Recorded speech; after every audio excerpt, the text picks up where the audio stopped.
కరీంనగర్ ప్రవీణ్ రెడ్డి రాజేందర్ రావు ఇరువురి పేర్లు వినిపిస్తున్నాయి. సో ఎవరికి ఎక్కువ అవకాశాలు ఉన్నాయి అనుకోవాలి. ఇక్కడ వాస్తవానికి ప్రవీణ్ రెడ్డి ఉస్నాబాద్ మాజీ ఎమ్మెల్యే, మొన్న ఉస్నాబాద్ నుంచి ఆయన పోటీ చేయాలనుకున్నారు. అయితే పొన్నం ప్రభాకర్ ఆయన కరీంనగర్ సొంత నియోజకవర్గమైన ఉస్నాబాద్కు వచ్చారు. ఆయన ఉస్నాబాద్ బాద్లో దిగడంతో ప్రవీణ్ రెడ్డి అక్కడ నుంచి పోటీ నుంచి తప్పుకొని పొన్నం ప్రభాకర్ గెలుపుకు ఆయన సహకరించారు. ఆ ఈక్వేషన్లో ప్రవీణ్ రెడ్డికి టికెట్ దక్కే అవకాశం మనకు కనిపిస్తుంది. అయితే వాస్తవానికి రాజేందర్ రావు ఎందుకు తెరపైకి వచ్చారంటే వీళ్ళ ఫాదర్ వెల్చాల జగపతిరావు ఆయన మాజీ ఎమ్మెల్యేగా కూడా ఉన్నారు. అక్కడ చాలా విద్యాధికుడు, కొంత ఇమేజ్ ఉన్న వ్యక్తి. కరీంనగర్ నియోజకవర్గంలో కూడా చాలాసార్లు ఇప్పటి వరకు వెలుమ సామాజిక వర్గంకు చెందిన వాళ్ళే ఎంపీగా గెలిచారు. చొక్కారావు, సత్యనారాయణరావు, ఈవెన్ కేసీఆర్, ఆ తర్వాత వినోద్ కుమార్, ఇలా అందరూ దాదాపు మొదటి నుంచి కూడా వెల్మ సామాజిక వర్గానికి ఇది కంచుకోటగా ఉంది. వెల్మ సామాజిక వర్గంలో రాజేందర్ రావు కుటుంబానికి కూడా మంచి గుర్తింపు ఉంది.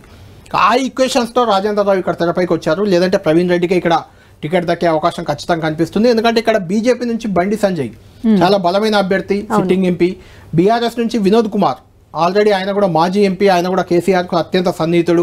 వాళ్ళిద్దరు ఖరారు అయిపోయారు. కాబట్టి ఇక్కడ ఎవరిని చేస్తారు అనేది ఇంట్రెస్టింగ్ ఫ్యాక్టర్గా ఉంది. ఇక్కడ కూడా గట్టి పోటీ ఉండే అవకాశం అయితే మనకు కనిపిస్తుంది.